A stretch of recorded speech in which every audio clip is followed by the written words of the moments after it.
The smart school, ये मेरा school है। आज हम डिस्कस करेंगे characteristics of sound 11.2 topic of 11th chapter. Characteristics of sound में हम लोगों ने डिस्कस करना है कि ऐसे कौन से करेक्टरिस्टिक्स है, कौन सी खसूसियात है जिसकी वजह से हम किसी साउंड को पहचानते हैं या डिफरेंट साउंड्स में डिफ्रेंशिएट कर सकते हैं। इसमें से पहला करेक्टरिस्टिक जो है वो है लाउडनेस। लाउडनेस क्या होती है? लाउडनेस ऐसी करेक्टरिस्टिक है जिसकी वजह से हम दो आवाज़ों में फ़र्क महसूस कर सकते हैं कि कौन सी आवाज़ लाउड है और कौन सी मध्यम है या फेंट है। इसमें डिफ्रेंशिएट कैसे करते हैं? कोई जब दो लोग बोलते हैं या हमारे कोई फ्रेंड्स होते हैं, उनमें से कुछ लोगों की आवाज़ होती है बहुत लाउड और कुछ की होती है बहुत ही स्लो बोलते हैं वो लोग। तो उसकी वजह से हम लोगों को पता होता है कि जब ये आवाज़ लाउड आ रही है तो कौन सा दोस्त बोल रहा है, और जब स्लो आवाज़ आ रही है, स्लो साउंड है, तो कौन सा दोस्त बोल रहा है। डिफाइन करते हैं लाउडनेस को। Loudness is the characteristic of sound. Loudness ऐसी करेक्टरिस्टिक है साउंड की बाय विच लाउड एंड फेंट साउंड्स कैन बी डिस्टिंग्विश, जिसकी वजह से लाउड और फेंट साउंड्स में हम डिस्टिंग्विश कर सकते हैं। When we talk to our friends, our voice is low. हमारी वॉइस क्या होती है? जब हम अपने दोस्तों से बात कर रहे होते हैं तो हम लोग स्लो आवाज़ में बात करते हैं, हमें लाउडनेस की ज़रूरत नहीं पड़ती। लेकिन इसी तरह से अगर हम किसी गैदरिंग में जाते हैं या कहीं स्पीच करते हैं तो क्या करते हैं? हम लोग लाउड बोलना स्टार्ट करते हैं ताकि हमारी आवाज़ सब तक पहुंच सके। But when we address a public gathering, our voice is loud. Loudness of a sound depends upon a number of factors. Loudness के भी कुछ फैक्टर्स हैं जिन पे डिपेंड करती है कि साउंड की लाउडनेस कितनी होगी। अब हम उन सब फैक्टर्स को डिस्कस करते हैं कि किन फैक्टर्स पे loudness of any sound depend करती है। First one is amplitude of vibrating body. Amplitude कितना होगा किसी बॉडी का जो वाइब्रेट कर रही है, उस पर डिपेंड करेगी हमारी लाउडनेस। अब एम्पलीट्यूड क्या होता है? एम्पलीट्यूड हम कहते हैं maximum displacement of a wave. ठीक है, ये पॉइंट हम इस डायग्राम में देख सकते हैं। ये वेव कोई ट्रैवल कर रही है तो ये मैक्सिमम पॉइंट पे जब पहुंचती है तो इस पॉइंट को हम कहते हैं ये एम्पलीट्यूड है, मैक्सिमम जितनी उसकी वेव की डिस्प्लेसमेंट है।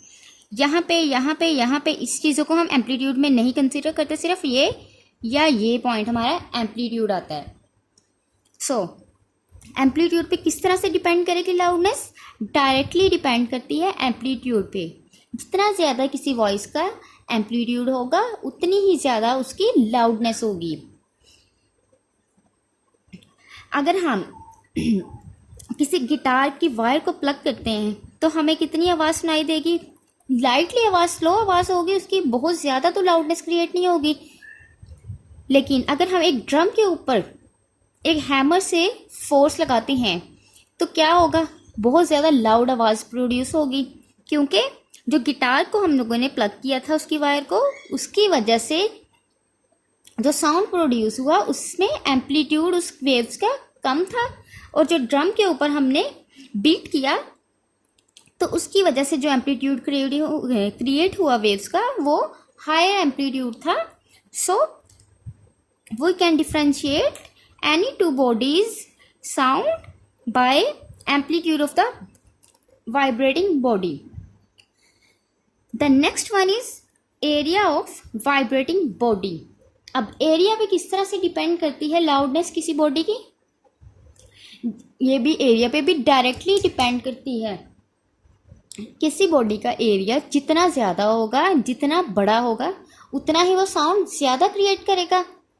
इसकी एग्जांपल भी आप ले सकते हैं कि एक हम बड़ा ड्रम है, उसको हम बीट करते हैं जब किसी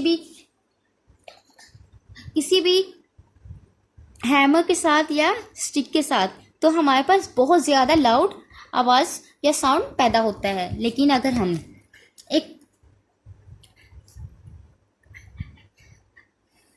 अगर हम उसी तरह से किसी स्मॉलेस्ट एक ड्रम को बीट करेंगे, दो ड्रम्स हम ले लेते हैं, एक बड़ा ड्रम और एक छोटा ड्रम। जब बड़े ड्रम को हम लोगों ने बीट किया तो आवाज़ ज़्यादा पैदा होगी, उसकी निस्बत जब हम लोगों ने एक छोटे ड्रम को बीट किया तो उसकी आवाज़ कम पैदा होगी।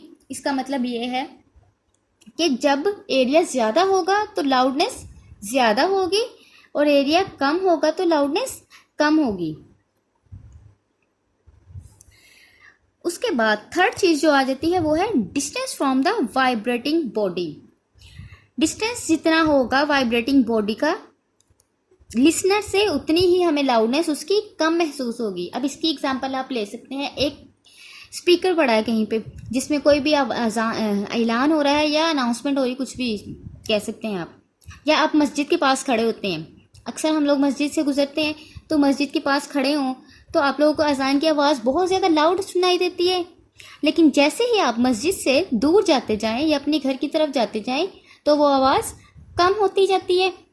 तो इससे हमें क्या पता चलता है कि डिस्टेंस जितना ज़्यादा होगा वाइब्रेटिंग बॉडी से उतनी ही उसकी लाउडनेस कम होगी। ठीक है।